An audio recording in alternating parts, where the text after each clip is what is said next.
What is the new perspective on Paul all about?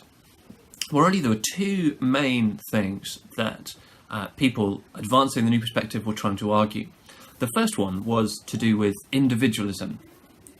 The argument was made that the traditional Western view of justification, the thought that it addresses the question of how I stand before God, how can I be put right with God, that reflects a Western post-Enlightenment sort of individualism that we shouldn't read back into the New Testament. Very often Luther was the whipping boy here, as he so often is. Picture him there in the monastery, fretting anxiously over his salvation. Can he attain God's perfect standards? Downcast and terrified because he feared God's judgment. The argument is that that sort of model has shaped lots of religious experience and piety since then. But we shouldn't let it influence our reading of the New Testament, because we don't find those sorts of questions or that sort of individualism or that sort of anxiety there in the New Testament. And so the argument is that we're slightly barking up the wrong tree and asking the wrong kinds of questions. Second was a book published by E.P. Sanders, this one here, called Paul and Palestinian Judaism, an enormously influential book that argued that Jews essentially believed in salvation by grace. He read lots of Jewish literature and argued that you could find this basic pattern, something he called covenantal nomism. That is, nomism, obedience to the law, was always shaped by the covenant.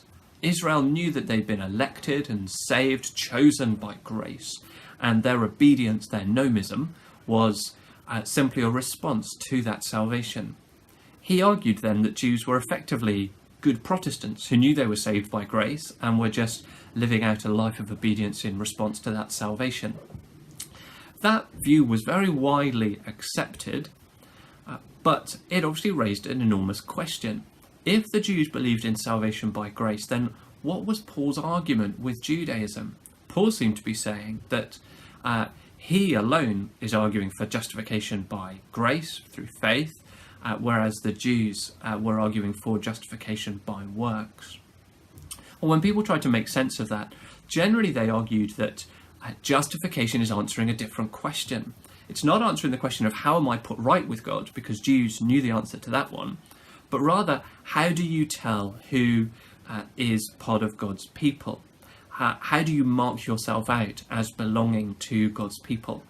The old answer, under the old covenant, was through the works of the law, by observing the Sabbath, by being circumcised, by observing the food laws, those kinds of things. And the new perspective argued that those things are now done away with. That's what Paul was announcing.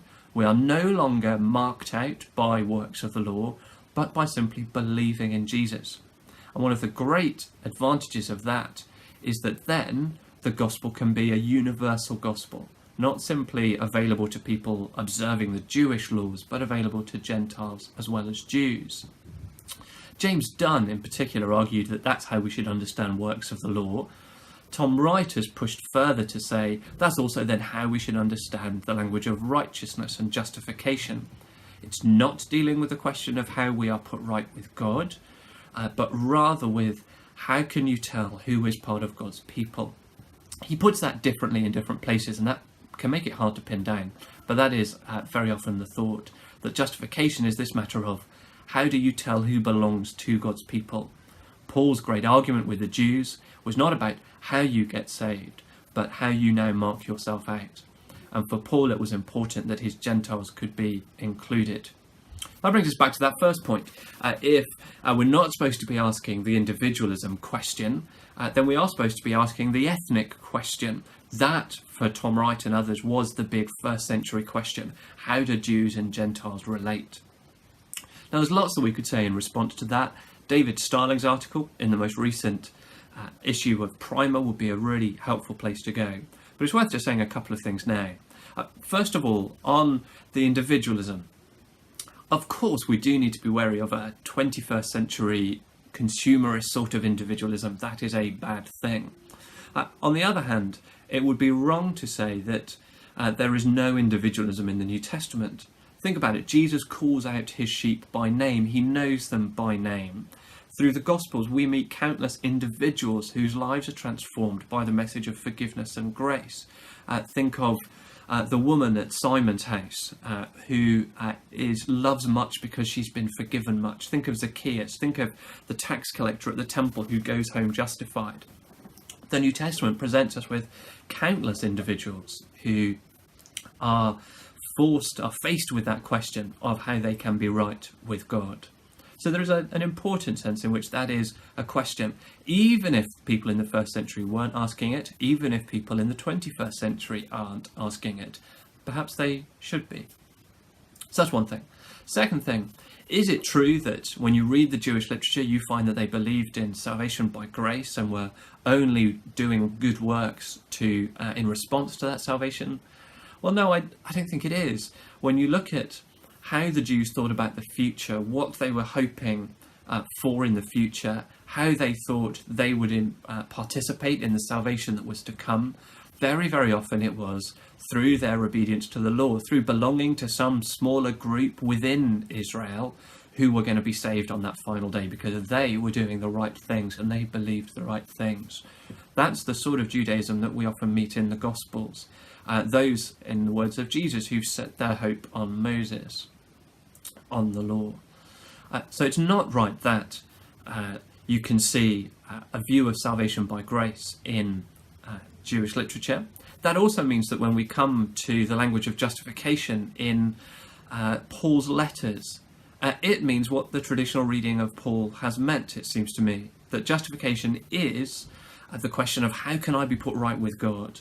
I am not in myself righteous. I have not done what I should. How is God going to judge me? How is he going to be righteous in his judgment? He cannot simply let me off.